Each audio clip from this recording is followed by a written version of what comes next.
안녕하십니까, 박사입니다. 푸틴, 시진핑, 김정은이 단문을 거쳐 천안문 막루로 오르는 동안 했던 대화가 화제가 되는 모양입니다.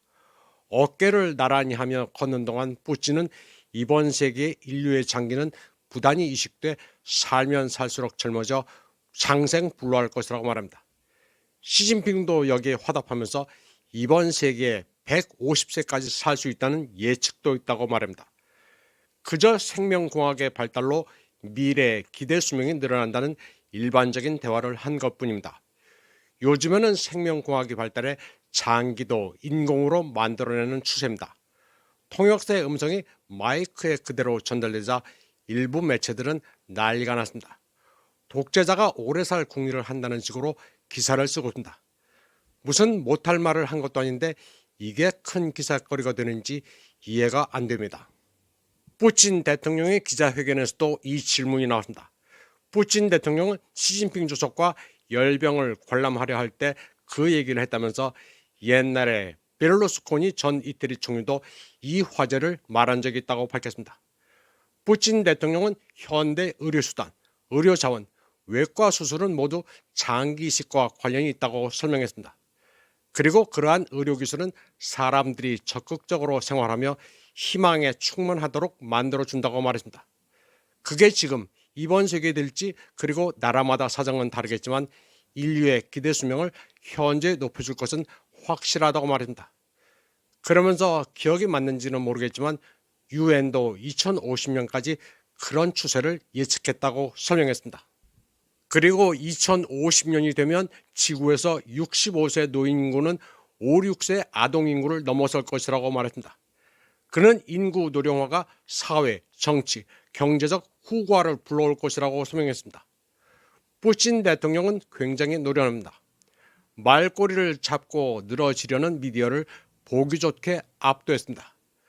푸틴이나 시진핑이나 못할 말 한 게 아닙니다. 미디어들이 저질화되고 있을 뿐입니다.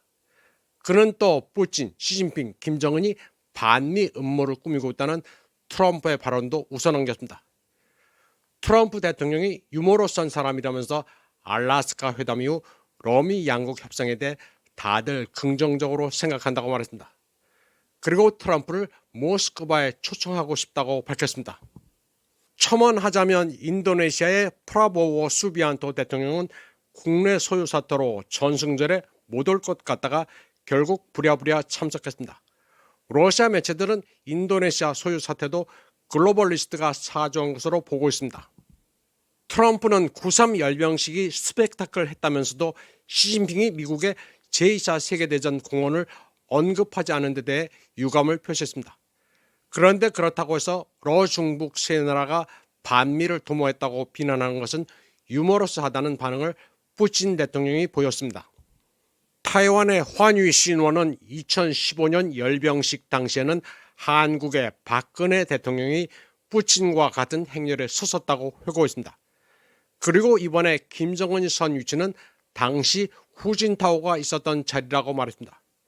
그리고 9월 3일 열병식에는 타이완에서 전 국민당 주석 홍시우쭈와 여러 야당과 학계 인사 등 13명이 참석했습니다. 참고로 이번 전승절 연설에서 시진핑은 타이완을 아예 언급하지도 않았습니다. 타이완 무력 통일은 어젠다거리도 안 되기 때문입니다. 일본에서는 하토야마 유키오 전 총리가 일본 국내 반대 여론을 무릅쓰고 참석했습니다. 이번 방송은 여기까지 하겠습니다. 시청해주신 여러분 감사합니다.